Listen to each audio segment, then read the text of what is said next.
yet.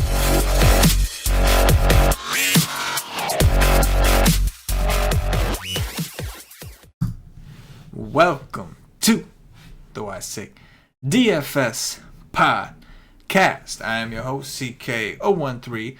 You can find me on Twitter at CK_013.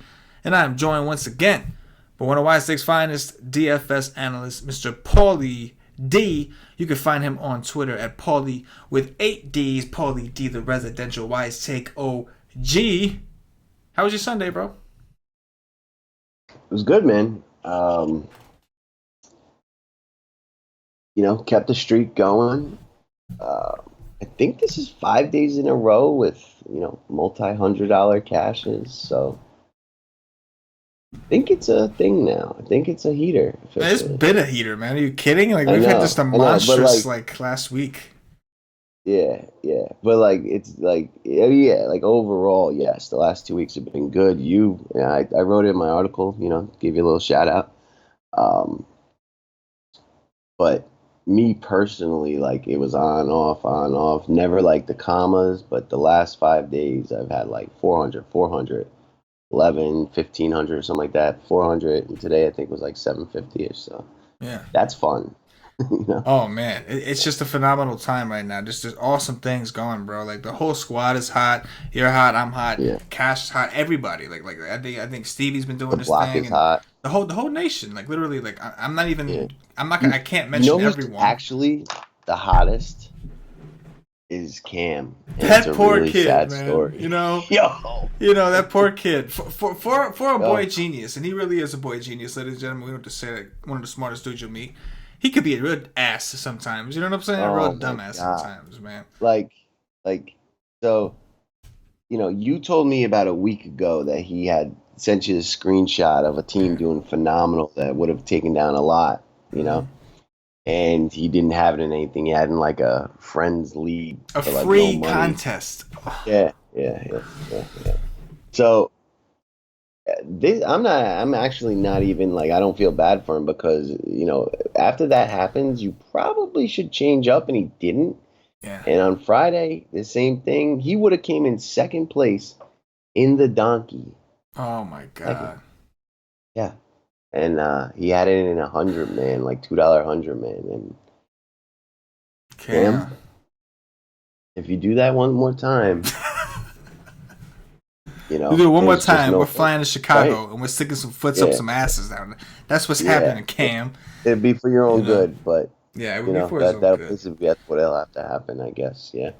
The kid is smart, man, and it sucks to be a victim. He's being a victim by just being responsible. The dude's in med school right now. He's grinding it out. You know what I'm saying? The dude is doing what he's got to do. Don't even put the lineup in, man. Don't do it to yourself. Yeah, that could just mess you up. You know what I mean? I wouldn't even want, I wouldn't even want to know that my team would have won shit that night. Yeah. And I it's didn't, you always say oh, I should have done it so I know, but you don't never really want to know. You're just saying that. You're glad you did not do that. I'm since day one, I've always preached every team always has a donkey and whatever else you're doing, but you just never know. Right. You can't not have it in there. They're cheap as shit. You can do a quarter one if you want, but you gotta have some upside for the days because those smash days are few and far between. The smashes that win a donkey, that might be once every 2-3 years. If you don't play a lot of lineups, so you can't squander that opportunity. So. No, you can't. You can't just waste it. But he is hot. He is hot. No, he is hot. If he puts out some content, I would read it and use it. Absolutely. Absolutely. Damn. Truisms. But that just goes to show you how hot the nation is. The man's he's trying not to be hot. All he's trying to do is do his job. His job here is to provide the nation with quality DFS content. And he's just trying to do his job. And along the way, he is not playing the selfish side, the greed side of no, if I did all this work on the slate, I'm gonna fucking play it. I did all this work. Yeah. He's not like that because he's professional about his shit. And unfortunately, it's kind of bitten him in the ass. On the right side, the content is fire. He's red hot. He's doing phenomenal. The downside is he might have squandered 2 potential donkey wins. And it's come on, dude. You know what I'm saying? he's... But keep it up, Cam, in all seriousness. You know better, though. You do know better, though, Cam. You do know better, Cam. But Keep it up anyway, though, bro. We love you. Anyway, we got ourselves a slate to get into. I think like part of this heater that we have going on, I think we can attribute it to having a better feel for like certain team schedules, right? Like I think that's been a big thing, as you and I have been a little more conscious of paying attention to like the team schedules, a little bit of the travel arrangements, and I think a lot of times with the grind of the season, people kind of forget these details and they kind of get so focused in on projections. And don't get me wrong, projections and models and all that are always important because that's really going to tell you with But I think sometimes people focus in, and I think that's been really helpful for us. I want to be conscious of these things. That's a part of it, right. Like that's one part of it. I think like we've had like more focused research sessions where we're like just looking at the value and ranking it and then the studs, and like when we get to that stream, we pretty much have like our own personal roadmaps of where we're going. Mm-hmm. A lot of times we're on a lot of the same stuff, but that's to kind of be expected if the research process is the same. And it's been doing well, like not just like our play, but like the other day, like Lonzo Ball, Chris Dunn were in both of our cores, and we didn't like plan that. I checked your article, and I was like, these are gonna be good plays. You know what I mean? Lonzo Ball went out and got you 12x. Yes. That's special stuff. It's been hot, man. Look. All I'm saying is, like, we are always working, and everybody should be. I don't care who you are, how good you think you are in this industry. Everybody should always be working to improve their craft if you want to keep up with like the generations and everything like that. So that is something that we're doing, and I think that right now, and like this isn't about trying to put ourselves over on on our own fucking podcast that people are already here, they already listen. It's just truth though. Like this is like the time, if you've waited to join for whatever reason, if you've waited to sign up and you've been a little unsure, you like the show but you've been unsure, like this is the time you want to come in. We're locked in right now. Obviously, the show we do the night before, it's a first look. So listen, we're doing our best, but in reality, it's a first look. There's a lot of things we have not looked at yet. So much changes too. Right. Another thing is like I gotta say I was real proud of the nation last week. Like we had over 50 people show up to that coaching session. The coaching session, yeah. They're hungry. Yeah. They're putting in the work. Like you want anything you do in life, right? You gotta practice. You gotta learn it. And I was real happy to see a large turnout. That means these people are ready and willing to put in the work to get better, and that's the environment we want. Oh yeah, and I'm very anxious to see how this week goes for all those people. Very, very curious to see. I'd like to see their progress, and I expect to see better results than where they were, and that's it. It's one step at a time, But those of you that signed up for it. Again, like props, especially the ones that couldn't make it live and like we're signing it up to watch it later. Like I know it's not as exciting live maybe, but it's worth the time. It's worth a little bit of money it costs to get in there, and it again, like you can save yourself so much money down the road making these little stupid mistakes that like Paulie and Cash are trying to like prevent you from making. They're trying to save you that money. Give me a tiny little piece of that money, and and that's just for operation costs, right? Like motherfuckers got to eat. You guys got to have time to do this thing. We got people that are producing the show. We got like different hosts and things like that. We have to, cater to. So that's just about us being able to afford to do it. You know what I'm saying? So if we present an opportunity like that, if you could, and if you're playing DFS at all, like don't tell me you can't come up with no $7. Like you know what I'm saying? Like you know what I mean? Like you're playing DFS every day. Yeah. It just comes down to how badly like you want to learn. Like how much are you for real? And how serious are you taking this thing? But But anyway, we got ourselves a slate to break down. Paulie D. It is our first look for Monday, and I've learned to love Monday since doing this job because Monday means we are back to whatever the daily grind is. Football comes and it just kind of whacks everything out. Like we love football, but the weekends get crazy between basketball and trying to balance, cramming some football. So, so Mondays, it's like, all right, you're good. Brand new week, back to the daily grind. Let's go. And Monday's always like the best size slate of the week, like guaranteed. It's never like a 12-game slate on a Monday. Right. It's always something subtle. You know what I mean? It's always something nice and soft. And I think today we got 8, which is one number away from the magic number of Seattle. The White State Nation number. All right. Point guards, Paulie D. Talk to me about some of these point guards. Who are the ones that stand out to you on your first look? Yeah. Let's see.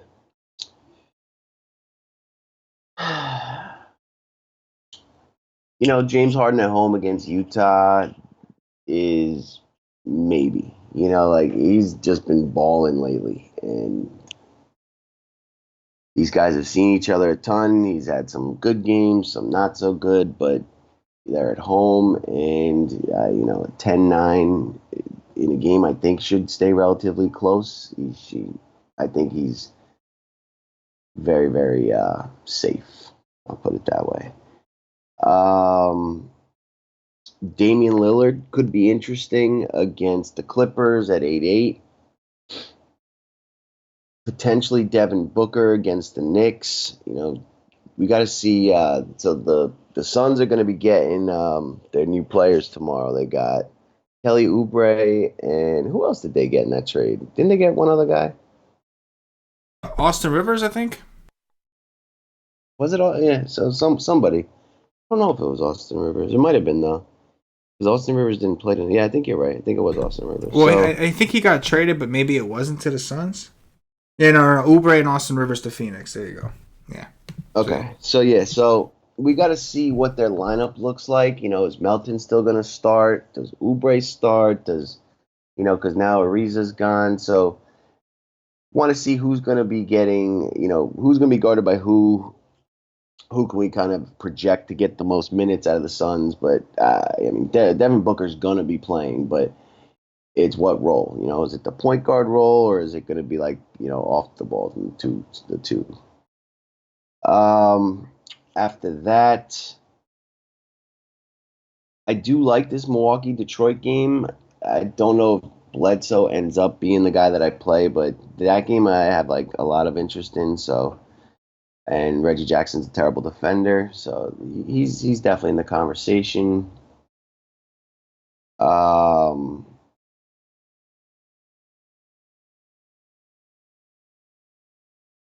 Chris Dunn was really impressed with what he did in that last game. Played 36 minutes. There's going to be no Zach LaVine, and they're going to be getting paced up by OKC, who is... played a bunch of games in the last 6 days or so, I want to say. So, maybe the Bulls can keep that game closer, even though it's on the road. And if they do, that means Chris Dunn's having a very good game. The Knicks are going to be very interesting again. I've never seen them play their starters all over 30 minutes and just like a normal team. The bench played 18. And that's because they're pretty shorthanded. And, Phoenix at home is a game that I think that they would think they can win. Moutier's been playing very well. We'll see who's defending him. But, depending how short they are, he's been paying off this price tag. And Phoenix is a very poor defensive efficiency team. So that's on the table. And I think that's it. There's some interesting plays here. But... none that I'm really in love with at this point at point guard. Yeah, we'll have to dig in a little bit tomorrow. Obviously, Westbrook should be a fairly popular option because of the fact that point guard isn't there's no dreamy, juicy spots, at least not to the naked eye. So I do expect a lot of ownership to go to Westbrook, who I think put up 70 in this situation last time against Charlotte. My concern here, obviously, is number one, ownership. Right? We know he's going to be extremely popular. Number two, we're going to have to see what value is out there, what other studs we have on the slate. But my initial instinct is to try to kind of come down from there. I think that Ben Simmons could be interesting. I don't love the situation that Philly's in specifically, but going up against San Antonio, we know point guards do well against San Antonio. I know that Philly is going through a rougher part in their schedule, but the thing I like about Ben Simmons is, number one, he's going to get peripherals, rebounds, assists, and on top of that, the reason that he's been shooting more efficiently lately is not because he's hitting his jump shots, it's because he's taking higher percentage baskets. And I think that's something that, of the Philly guys, he is somebody I have in the back of my mind. Right after that, and that's the thing, he's really close in price to Dame, who, Paulie, we talked about before the show a little bit, is in a phenomenal spot here. Under 9K on DraftKings. Going to be going up against a Clippers team that's probably fairly worn out due to their schedule. And meanwhile, Portland's kind of just been chilling with theirs. So I do expect Dame to go out there and play really well. And then the only other guy I'll talk about before we go to Value Town will be, like you said, Devin Booker. I think he's in a phenomenal spot here, man. And we know the Knicks just played today, right? Right? Did they play Sunday? They had an overtime game, I think, a couple nights ago. And it's the Garden where shooters shoot, and the Knicks by no means are any good to really blow anybody out. It's just, especially not when they're on a rough part of their schedule. And meanwhile, Phoenix seems like they're starting to figure things out. Booker played a pretty healthy amount of minutes in that first game. 36, which I was super impressed considering it was a hamstring injury. TJ Warren had a minutes limit for like half a day. He got ejected 12 minutes in, and then the minutes limit went out the window, and he's balling every day. So I agree with you. We're going to want to see if Oubre's in, what the starting lineup looks like. We want point guard Booker. That's what we want. But I do think that Booker is very, very appealing at this point. I'll cut it there. We'll look into the rest tomorrow. Take me down to Value Town, Paulie D. What you see in Value Land? Not a ton on this first look. I like San Antonio's spot getting paced up against Philly, so got to dive into their guards. They got like 3 of them down here: Mills, Forbes, and White. One of those 3, I think, will be pretty interesting to me. My instinct is Mills. Like when they have close games, he usually gets decent minutes, and he's probably the most aggressive of those 3. But maybe White for defensive purposes. They're all priced pretty well. If Kyle Anderson's out, we did see what's his name, Shelvin Mack start the last game for Memphis. What's his price? Where is Shelvin Mack? 3-4. Oh wow! So that's pretty interesting if he's going to start. Regardless if we like that game or not, that's just too cheap for the role that he might have. And I think Kyle Anderson is pretty close to like 50-50 at this point. Trey Burke, 4,500 against Phoenix. He didn't play a ton of minutes today, but that was his first game back. Depending who's there, who's not, I could see him getting closer to like 20 minutes. And as long as he didn't shoot well again today, he was like 1 of 7. And I think if like Moutier was struggling and Burke was hitting, that he could have gotten more. Now it's the second game, whatnot. So maybe. Don't love that as I talked it out, but it's in the conversation. Nidelina, another guy that was on his way to smashing the other day, then he got injured, left the game early. Only played about 18 minutes today, and I think that's because Trey Dollar was back. But we'll see who's available for the Knicks. But I don't mind like a value punt, especially against Phoenix. And I think that's it. That's interesting. You can tell me if you see anything else. No, I think the first guy that I'm kind of looking at, I really don't like a ton what I'm seeing down here. Shea Alexander's minutes have been clipped. Trey Burke just got back from injury. We don't know how he's going to fit in with this role. He might not even play because it's a back-to-back. I would imagine he would because he didn't play very much today, like you said. But so like everything's kind of murky with the White situation. You got Forbes, you got Mills. You're playing a guessing game every fucking night with those guys. But I will say with Levine out, Ryan Archer-Diacono. I can never say this guy's name right. Archer-Diacono. Archer-Diacono. There you go. I like that. Archer-Diacono. He did play 38 minutes in his last game. That was a nut matchup against the Spurs, who we know are terrible against point guards, and his price is up. So I don't even necessarily love this all that much, but we do know that the Thunder are in a tougher part of their schedule while the Bulls are a bit more rested. And with Levine out, I just think he's going to play a ton of minutes. So at least if anything, like I can go for a guy that gets minutes, and I think that he's a little higher, a little more involved in this offense than some of the other options that are kind of really, way below. So we're not getting I'd like to get a little more of a savings, but he's the first guy that I see here that I feel somewhat safe with, in terms of like I know what his role is going to be, and I know the minutes are going to be there. as long as you don't get into foul trouble or some shit like that, which is obviously a possibility. Everybody else, I feel like we're kind of guessing the roles, and that's a little scary. But I'm sure something is going to open up tomorrow. So the seas are going to part, and there's going to be some glaring value option we have here. Or we'll stick up top because I like what we saw up there. Move us over to shooting guards, Paulie. What you see up top over there, man? All right. DeMar DeRozan, we like this game. And, guys that can score, guys that can shoot, and that are going to take a ton of those shots, and that can also facilitate and can also get involved on the rebounds and steals and getting paced up. Definitely interesting, and his price has kind of come down. 8-1 on DK. That is a steal, in my opinion. He was like over 9 not too long ago, and this is like a phenomenon. They're at home, and they're playing a team that's bad defensively and plays very fast. It's like a perfect storm for DDR here. Who else? We got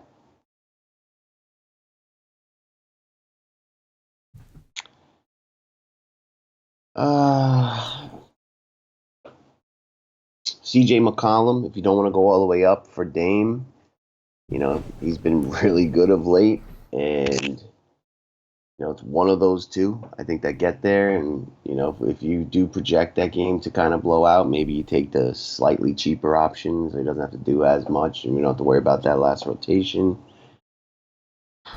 I don't mind Tim Hardaway Jr. against Phoenix, although it does seem like the team has taken on a different identity, and he's no longer like their go-to guy. His minutes are still secure, but Knox is out there taking 20 shots. Cantor took a ton of shots today. Moutier's been taking shots, so there's it's not what it was in the beginning of the year when he would take 20 shots and be like their go-to guy.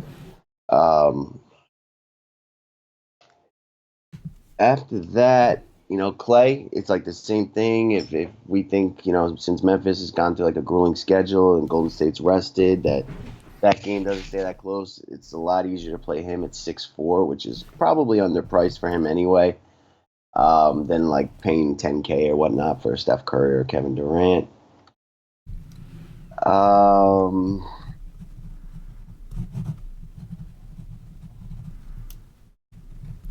That's it. Man, maybe Dennis Schroeder at 5'6" against the Bulls I can get behind too, actually. Yeah, I think looking up top here to start, I love the DeRozan call, man. At home against Philly, we know that's where we want to attack Philly, is with scoring guards that can also facilitate. Some of the biggest scores against Philly this year have come from guys like D'Angelo Russell and Spencer Dinwiddie. Dinwiddie did it twice now. So I think DeRozan could fill that role. We've seen him. Obviously, he's a mid-range shooter, so I'm not worried about Butler defense because he's going to get his shots off anyways. A very long guy, very, very hard to block. And number two, like you said, he's facilitating a lot more. So I think at 8-1 in a pace-up environment, in a pace-up matchup at home, catching Philly at a good part of their schedule, I think on a back-to-back at that, I think that the Spurs actually have a pretty good chance of hanging in this game. And I think that if they do, it's going to be on the back of guys like DeRozan. So I think at 8-1, DeRozan is a really nice tournament play for the usage that we're seeing. The next guy I think I would have to say is Donovan Mitchell. So they're on the road against Houston. Utah is one of the most inconsistent teams out there. They're so up and down with they get blown out a lot. They blow teams out a lot. They just, if we happen to catch a good game, Mitchell does have pretty good history against these guys. We didn't see it last time they played. I think Houston just blew the doors off them or something like that. But this price for Mitchell, I understand he's not playing well right now, but the price for him is too low for the volume of shots he's taking. He took 21 shots against them. Right. I think the last time these guys played, the game just sucked. He got a 13. It was just a complete blowout. It was a disaster. He was 7-6 that day. And that was like a fluky, just bad day. So imagine now you're getting him for 6-8. Oh, it's like, what, $800 less? On the road. And this is different. Like, both teams should be fairly rested. Like, they should be good to go. Like, I do like Mitchell a lot at 6-8. Yep. And then Wait. I just said I missed him when I was going through. Yeah. And well, you had mentioned his name before the show, so I had my eye on him. So I was surprised. Once I was like, he's there, I'm grabbing him. And then one other guy I'll mention here. I was gonna save him for small forward, but I'll go with it. Chris Middleton at 6'2" is kind of interesting to me just because of the spot, right? Like he had an extra day off for rest. Detroit has two very good rim protectors down low, so you typically want to attack them with shooters. And Middleton is supposed to be one of the better shooters on their team. I know he's not playing the way we would like to see him play, but again, the spot is a really good spot, and his price has come down. Like, this is a guy that earlier this year we were paying somewhere in the sevens for, and we are now getting a chance to get him at about 6'2" in a good matchup, where his team may have to lean him a little bit more for some offensive production. Paulie, take us down to Value Town. What you see down there? A couple things I actually think are kind of interesting. It's fairly thin on the way down, but Reggie Bullock at 3,900. We like that game. That's a good price. Marco Bellinelli, revenge. We like the Spurs side. He just played 30 minutes in a close game against the Bulls. He's 3.8. I think that makes a lot of sense with the additional narrative as well.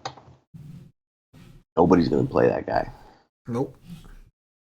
And then even further down, I know we don't like the Clippers a ton right now, but Avery Bradley, since Lou Will has gone down, is getting a ton of minutes. And he's actually starting to play pretty well. And he's taking shots 9, 9, 6, 8, 8, 12 in his last bunch. Taking threes, getting assists, getting rebounds, getting steals. And he's gone over 20 in his last two. So, he's cheap enough, even if they do get beat, to make value. I don't mind that. And, we haven't come across a ton of value that we're like, oh, that's great. So, scraping the barrel here, but I kind of like both those plays. I think they'll get you to a minimum of value and potentially more. And that is probably it down here. Yeah, I like the calls, man. Definitely, Bellinelli, as you said, like it's a narrative spot. On top of that, he fits the mold of a player that would have success against a team like Philly. And the minutes are there. I mean, so far he played 22 minutes in a game that was a blowout. But aside from that, like you said, they haven't played a ton of close games lately. They caught a close game against Chicago, and he played 30. So those are all promising things.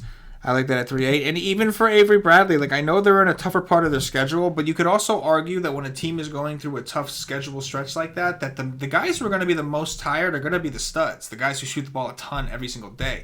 So I think, like for instance, today we saw that scenario play out with the Lakers going up against Washington. It was a 4-6, 3-4. Going into Washington was fairly rested, and like while most of the Lakers didn't hit value, there was one Laker that did, and that was Contavious Caldwell-Pope. There's always going to be a guy that's probably going to have a good game regardless. And I think that your best chances when you're attacking a team that's maybe a little tired or fatigued in their schedule is taking a cheap one. Because number one, if they have the bad game, they're least likely to hurt you because of their price. And number two, if you get that good game, you're just crushing value now. Like you're just getting yourself so far in tournaments. So I like the call with Avery Bradley, man. He's getting a little more involved. I would expect, like if we see his teammates with some tired legs, some guys hesitant to shoot, he's gonna have to pick up the slack. So I like that call, man. Quite a bit. Let's move it over to small forwards, Paulie. What you see up top over there?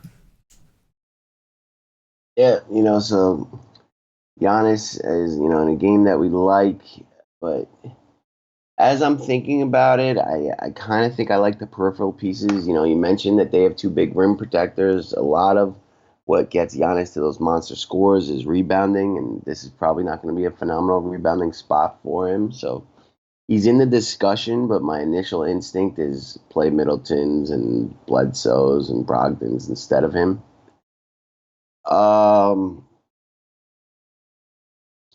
Then we just completely jump off a cliff all the way down to TJ Warren. Like him a ton. Power forwards against the Knicks has been glorious, and just love the role and the aggression, the volume of shots, and everything that he's been doing all year. As long as he's healthy or not getting ejected, he's getting great minutes, all that good stuff.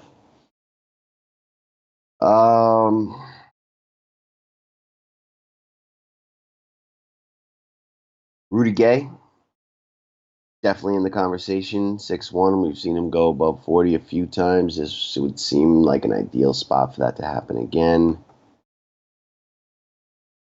Kevin Knox is 5,700 now. That's interesting. Robert Covington, 5,200 against Sacramento. Like, that's just too cheap for a guy who's probably going to play mid 30 to upwards of 40, depending how close the game is, and getting paced up, getting defensive efficiency up, getting everything up at 5'2". I think that's very attractive. And that's the last guy, so that's it.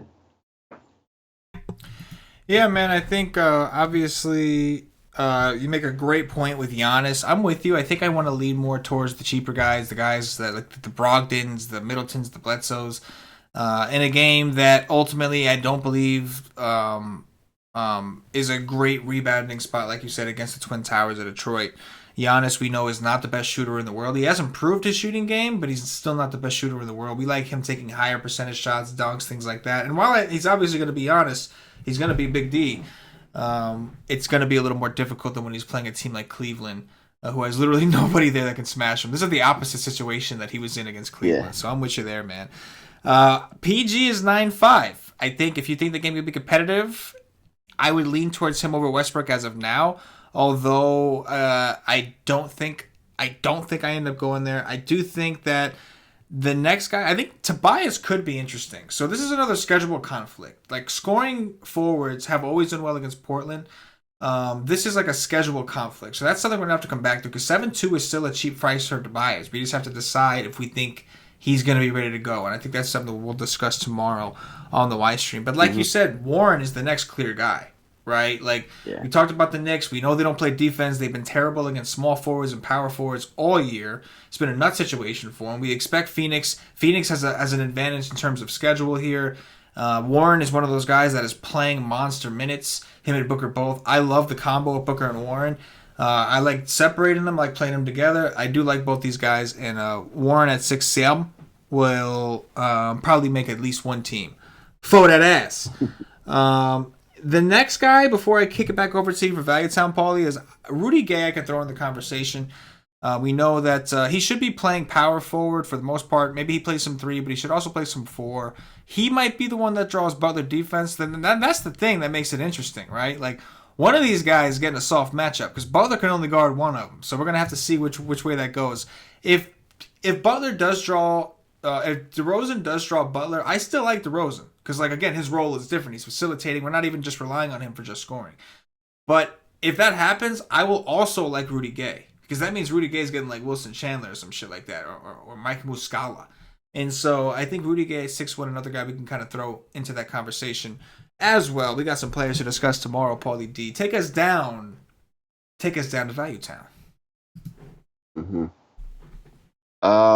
It's not pretty down here, but I've got some things that I think are at least worth throwing out there. So Kyle Korver is 3,100.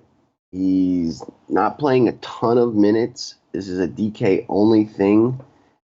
Playing somewhere between like 15 and 22. But he's taking shots when he comes in. 8, 9, 10, 6, 8, 6, 7, 12. Been shooting terribly lately. Maybe that turns around, and even, in mediocre games, he's getting 22, 21, 30, 20.75, 22. He's 3-1. Like, if we like this game, I could see that being kind of interesting. Like, they went out and got him, particularly for, like, these kind of games in the playoffs. So, like, I could see them testing his role a little bit in this regular season game, and it's a stretch for sure, but I wouldn't be shocked to see him go and get you 7x tomorrow. Next is another kind of, funky play like that. Alfonso McKinney, he's 3,200. If we think that Golden State's going to do the dirty, then he should get some blowout run on top of like the 15 to 20 he's already been getting, and that's, a dirt cheap price tag. Another one, Justin Jackson is like back for Sacramento. Like, He's 3,400, and he has played 26 and 23 minutes the last two games in close games. I would think he'd play in a blowout as well. We got no Bagley, so there's, a major usage guy out of the picture. Minnesota is a terrible, defensive kind of team, so they have improved, but they still, most of this game's going to be high scoring. So he's a guy you could take a stab on as well. And he's got the biggest minutes of those three that I just discussed. So I think he's the most attractive. Outside of that, there's not much below here that I really like. If Kyle Anderson were to get ruled out, then maybe we could take a look at a Garrett Temple or maybe even Marshawn Brooks. I don't know if he's forward eligible, but J. Michael Green at 4,600, Don't really love anything down here, though. Do you see anything that I missed? I see one thing you missed that you told me about. Yeah. Go ahead. Bielitsa. There we go. Yeah. I swear, this whole time, I'm thinking I thought you were just saving it for the end. I'm like, oh, yeah, he's going to talk about him. You started from the bottom, working your way up. I'm like, he's going to talk about him. Yeah. Then you just went right from 40. He was 44. You were at 42. You went right up to 46. You're going right around him. I'm like, okay, now he's just fucking with me. Now he's just fucking with me right now. Yeah, man. You had pointed him out to me before the show, but Bielitsa, he's played well twice already against his former team, so the revenge narrative is definitely a thing. Now he's going into Minnesota, the real revenge spot, right? Going back to the old core, and Bagley is out, which means that we should see some decent minutes coming from Mr. Bielitsa as long as he keeps his hands to himself. Plus the spot, right? You got Saric or Taj, either way. Power Force has been murking these guys. You know what I mean? The only thing that we have to worry about here is the Kings schedule. But again, we talked about it's taking in the cheaper guys that are in the rough part of that schedule. And Bielitsa is one of them dudes, man. Only 4-4. Yeah. So I like that. Last three games, he's played 35, 22, and 29 minutes. All these games were close, and he's gone for 40, 27.2, and 41.2. All three of those scores you'd be absolutely thrilled with. Thrilled, absolutely.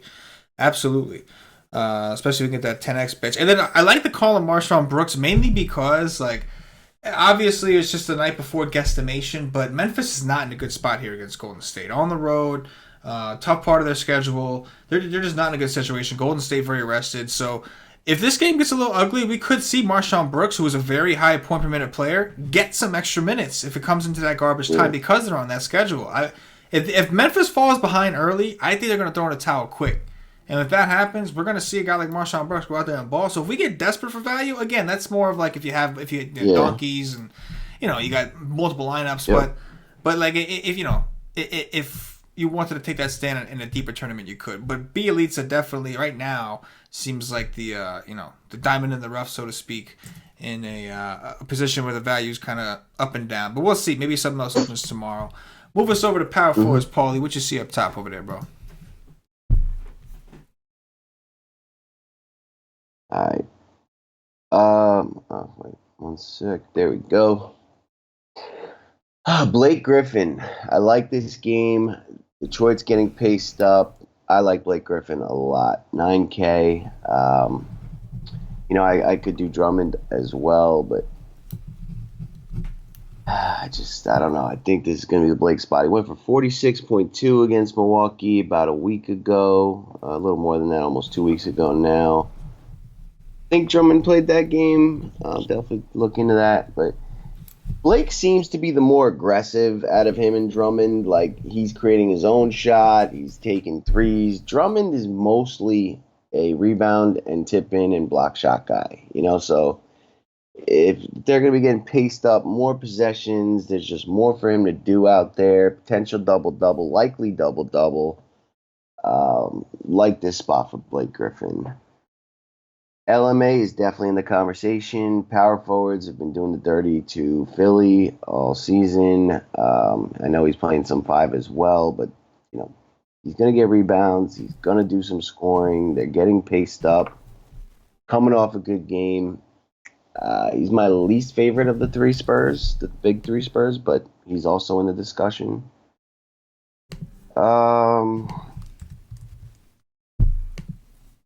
Lauri Markkanen is a baller.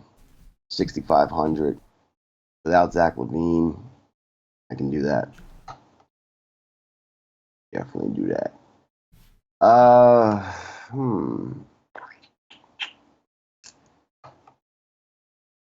I feel like Noah Vonleh is like his role has changed too. Like in the beginning of the year, it was like Vonleh and THJ, and like now it's kind of changed. It's like switched to like Moutier and Knox and Youth. So I don't know. Like I think his big games are going to be fewer and far between, and I think eventually he's not even going to be in the starting lineup. But for now, 5-5 against Phoenix, power forwards against Phoenix have been glorious.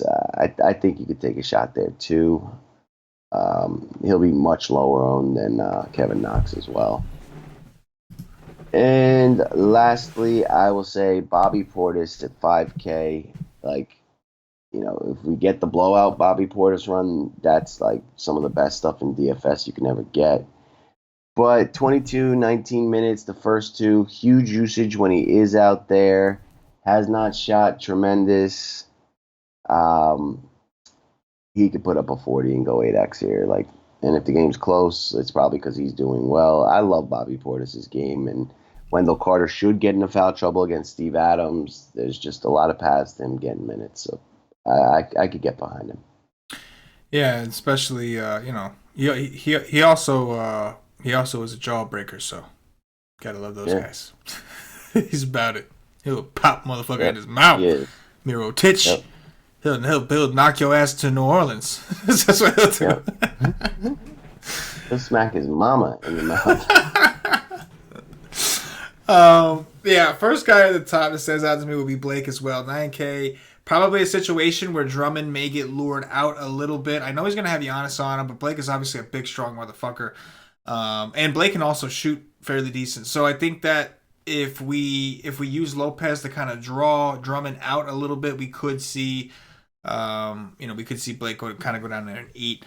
After that, I think Draymond is at least in the conversation. He's only 6'7", and this is a really good rebounding spot. It's a slow-paced game, so I'm not dying to go after too many of these Golden State guys. I do think Golden State is going to make fairly quick work of Memphis.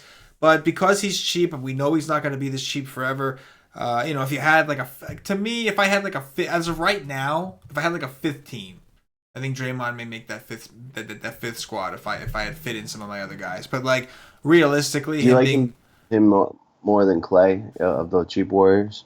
Yes, and that's only because I don't think Draymond has to be as efficient as Clay would have to be. I do think Clay is very, very good price, and I like Clay too. But at least with Draymond, so scoring. Right. And he may not, if he's not shooting well, he may not get as many opportunities because there's going to be less possessions to go around. Whereas Draymond, they're a terrible rebounding team. That dude can just rebound his way up there, which is all you can really expect. He's not scoring any points right now, so that we know for sure the way he's playing right now. We talked about TJ Warren, love him. Marketing is the next guy. I agree. 6'5". This is kind of like the Thunder are a good defensive team. This is one of the positions where we want to kind of take a shot to attack them with fours, and particularly stretch fours, guys that can hit the three, guys that can get the fuck away from Steven Adams, who's going to be down low, just fucking blocking everything that fucking breathes. So yeah, I think that Markkanen is in a phenomenal spot. Probably one of my favorite Bulls on the night.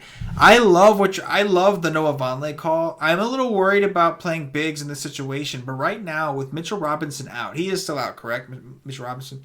He's going to be questionable tomorrow. He's going to be questionable tomorrow. He didn't play today, and I don't think he's going to play tomorrow either. Yes. So assuming he is out, Vonleh, and even if he's in, Vonleh is really it's not just Cantor and Mitch Robinson, it's Vonleh, Cantor, and Mitch Robinson. So even though Knox has moved into the starting lineup, all they're doing is they're starting Knox at the 3, and then when they want to get Cantor out the game, they're just going a little smaller. They're sliding Knox down to the 4, and they're bringing Noah down to the 5. That's all they're doing. So Vonleh is going to play power forward and center against Phoenix. Two of the nut spots against Phoenix, attacking Ayton, attacking Warren. It's just an awesome situation for him. So I do think that was a really good call with Noah Vonleh. Obviously, we're a little concerned about the schedules. Vonleh seemed like he was kind of feeling it today in a bad way. Shot 1 for 5 from 3, 3 for 10 from the field. But He had the 12 rebounds against a very good rebounding team. Now he's going to face a team that can't rebound. So I do think Vonleh is in a very interesting spot. I do like that call, Paulie. Take us down under 5K, homie. Value town power forwards. What you see? Yeah, I mean, if Taj gets ruled out, Saric will probably get somewhat chalky. His price is up though at 4.9. This is a phenomenal spot for Saric. Like, getting paced up against Sacramento. He's going to be doing the stretch four thing. Like, Willie Cauley-Stein's not going to go out there. He'll probably get some Bielitsa, I would think. He's, a stretch four in his own right.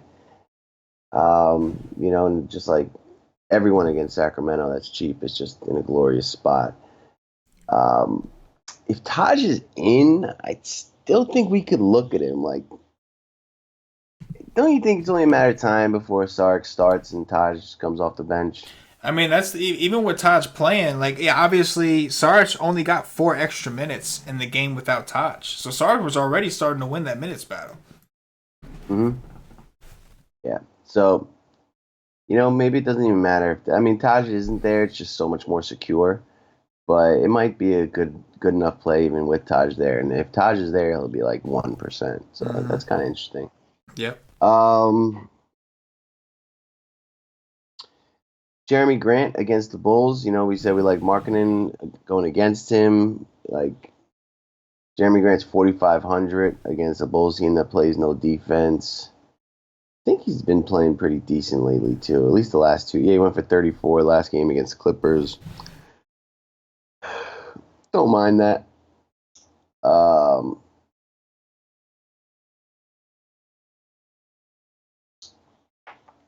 We got to see what's going on with Phoenix again. Like, I'm not even sure if Oubre and those guys debut. I would think so. But if they're short them, then Rayshawn Holmes, power forward against the Knicks, big guy against the Knicks. I can get behind him as well if they are somewhat shorthanded. Let's see if there's anything real deep.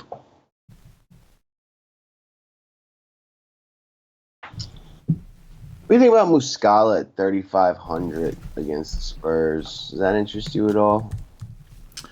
I don't mind it. I mean, I like the fact that he's getting a chance to play 24 minutes today against Cleveland. Like, I like what I'm seeing. It's a matter of if I think I need it. Right now, I'm kind of digging, and maybe it changes when we get to center, but right now I'm kind of digging the more balanced approach, like going with like guys between 4 and like 8 in that range, and kind of going that way. Like, right now, that's kind of what I'm feeling.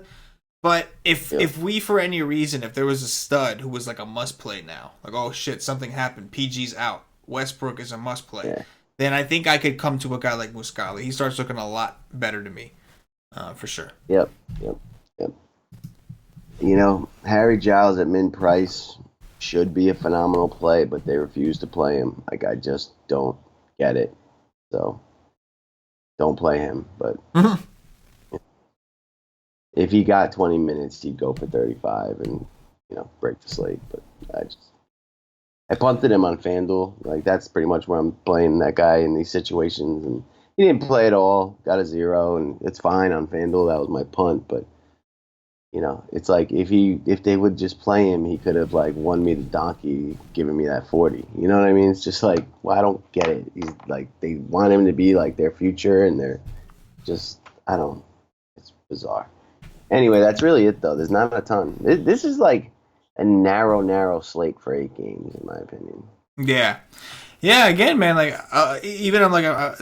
I'm feeling like the value that I did like was somewhere in the 4s. I didn't see a ton below the 4s that I actually liked. Yeah. And so far, I really haven't liked too many studs above like 8 something, like above like Booker or above point guard, Dame maybe, like Simmons, like above that, I haven't loved a ton. So like, I'm feeling balanced, which means that tomorrow we'll probably get an onslaught of news at like 10 minutes before a lock, and it's gonna force us stars and scrubs, but. For now, I'm kind of digging the balanced build. And, like, I'm with you. I'm looking at the power forward, and Muscala is one of the more attracting options that I've seen aside from the Saric-Taj Gibson conversation. On the one hand, Taj, like, you kind of want to get greedy and, like, save the money and go, oh, Taj is only 4-2. But on the other hand, it's very clear that before he missed that game, Sarge was already starting to win this battle. And so, especially Taj's defense has been awful. I know Sarge has not been great. But one thing about Sarge is he's not going to clog down low. He's going to stretch the court a little bit, whereas Taj is mostly like another center out there. So it'll be interesting to see what they try to do.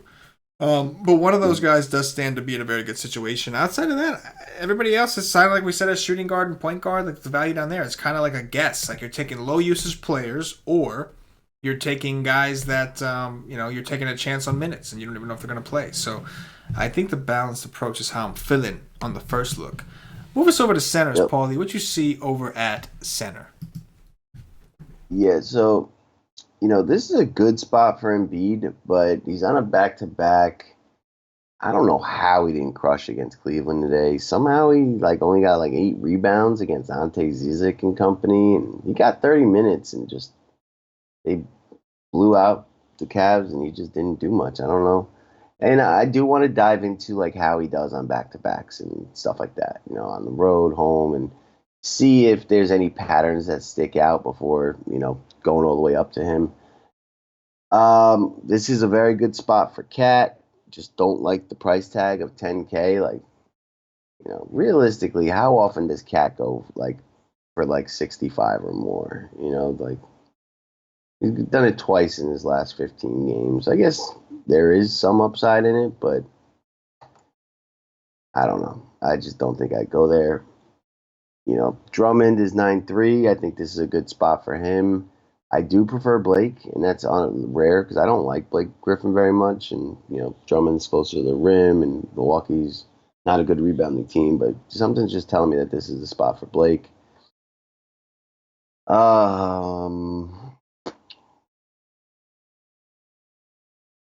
I could play Rudy Gobert against Houston at 7,400.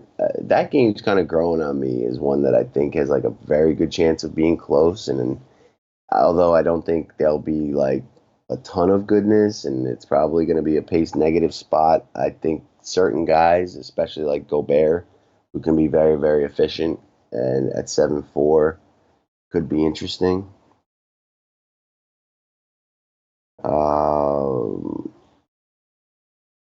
It's a phenomenal spot for Enes Kanter. He kind of went off today. If Mitchell Robinson's out, I'd consider it. I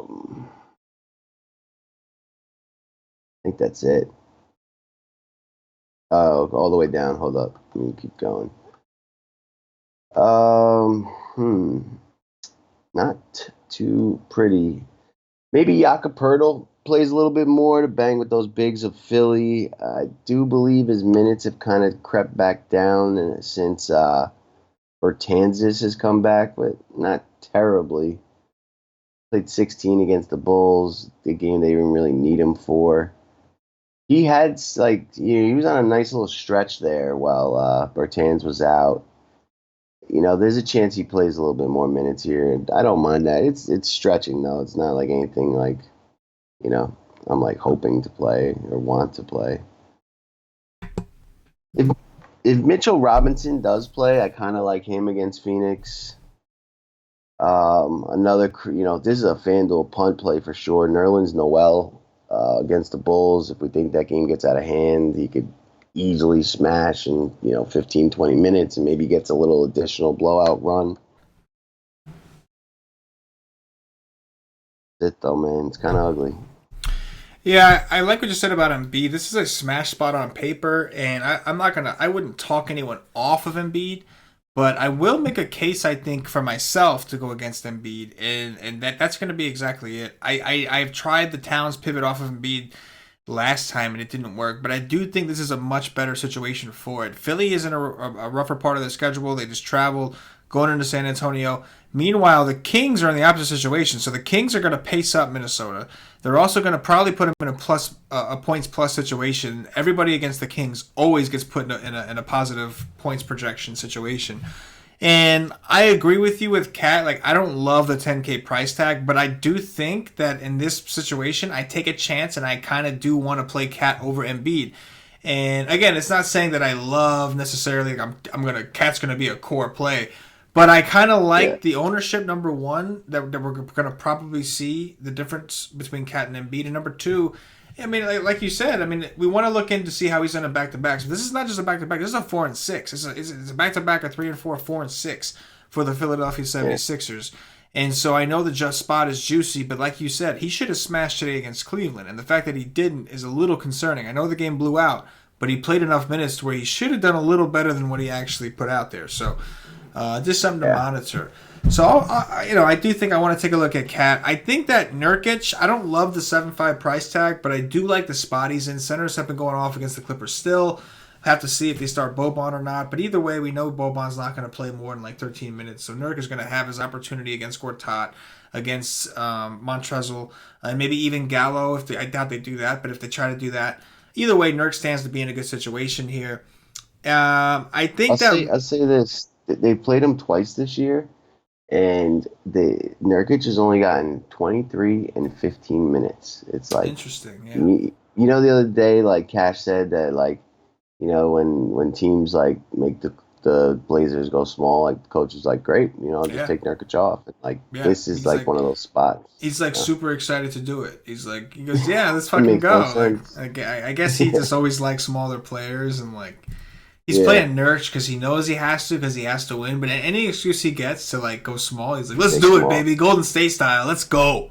You know what I mean? Like, he's just like, but you know, I mean, we have a track record of like, you know, you want Nurkic to play 30 minutes, and he hasn't gotten anywhere. And there was no foul trouble, and it makes sense. Like we understand that the Clippers don't have a true big; they have abnormal bigs. Like. They got Gortat, who's terrible. They got Boban, who's a super freak, and then they got fucking Harrell, who's undersized. So they're kind of confused, I think. That is a good point. Rudy Gobert is interesting against Houston. I know that Nene is back, and he's kind of stopping the whole bullshit with Houston, but we do know that Houston is still a bad rebounding team. Rudy Gobert, I believe, has had some good games against the Bears. Plus, the last time these guys played, that was the game that Gobert got ejected in, like 3 minutes into the game. So I think, matter of fact, now that I remember, Utah like dusted Houston. I think because I remember like once Gobert got ejected, we had Harden, I think, and we were like, how did they get blown out? Like, you know what I mean? Like, we're like, how did they get blown out when Gobert wasn't even on the court? Utah's beaten them both times this year. Yeah, that they've met. Yeah.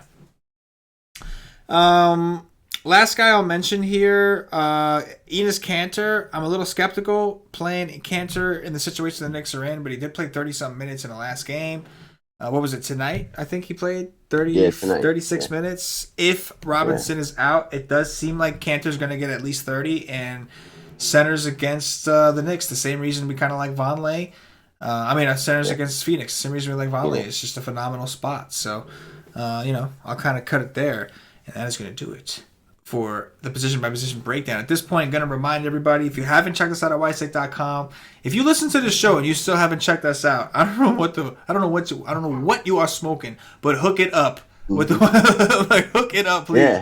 Yeah. We could use some of that shit. But in all seriousness, the nation is just on fire, man. It's not just us. It's not just me and Paulie. Cash is hot. Cam, we talked about, is hot. He didn't even win. He's too hot to win money right now. He's dominating scores. Like, he's too good to win. He's too, you know what I'm saying? He's dominating scores and not playing the right contests because he's focusing on school. Props to Cam. But for real though, come on, bro.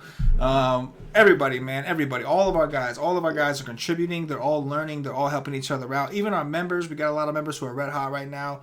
We know our boy DeRose has been killing it. We have a lot of guys. Man, over the weekend, it wasn't a great bro to see some guys talking about they had their first tournament wins like ever. Guys into the comic club for the first time, and it's awesome, man. It really is cool. And like that was an awesome win. Like, it was like $27 into 1,600, like 800x. Like those are the wins that you play DFS for. Absolutely, that's what it's all about. So. Seriously, guys, come check us out. Come rock with us, man. Like go talk to some of our members. Our members are friendly ass motherfuckers. Like, you know what I mean? Go talk to them. They'll tell you what it is. They'll tell you what the White State Nation's all about and what it is we do for our members. If you want to try a day pass, you won't get access to our Slack chat, but you will get all the actual content for a day. It's $2.50. That's it. $2.50. That's whitestate.com. And of course, if you want access to the Slack chat, which is the real community aspect, the real community feel, we have live feeds going in there. All our members are talking, breaking down the slates. That comes with a monthly pass or higher. Only monthly pass or higher, and you'll get access to the Slack chat. But the day pass only $2.50. No excuses not to try it. Paulie, let's do some top threes, and we'll get up out of here, bro. Top 3 point guards tomorrow. Or tonight, whatever, depending on when they're listening to this. Most people probably tonight. I don't even remember who was at point guard. I like Dame. I like me some Chris Dunn. And I like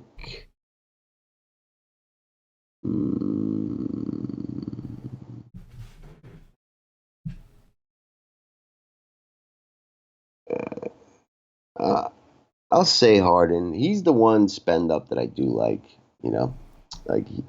I may still go fairly balanced, but find one big value play and pop in Harden until balance build tomorrow because he's my favorite spend up on the slate.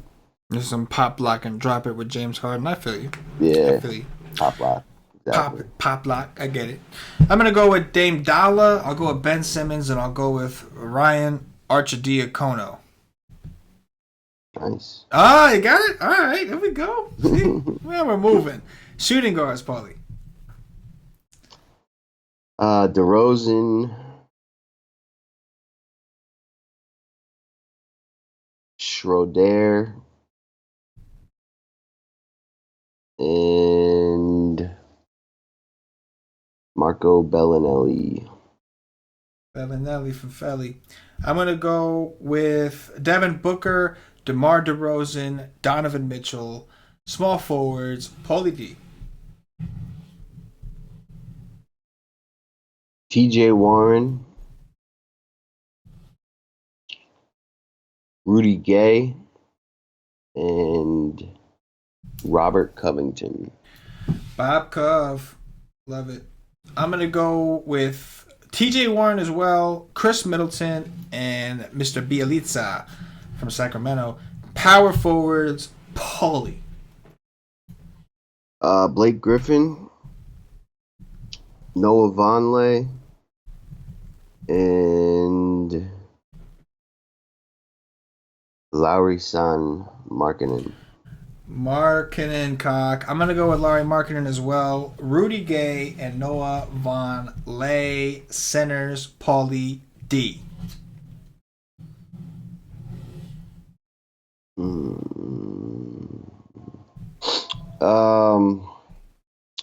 Vonleh. Who? Vonleh? Didn't you use him in power forward? I don't think so. No, I thought I you think said I used Blake, Markkanen, and Rudy Gay. You used Rudy Gay as small forward. Oh. You had Warren Gay. Okay. Well, instead of Vonleh at power forward, I'll give you the Bielitsa there, so I can use Vonleh at center. There we go. Now we're working. Double switch squad. Switch squad.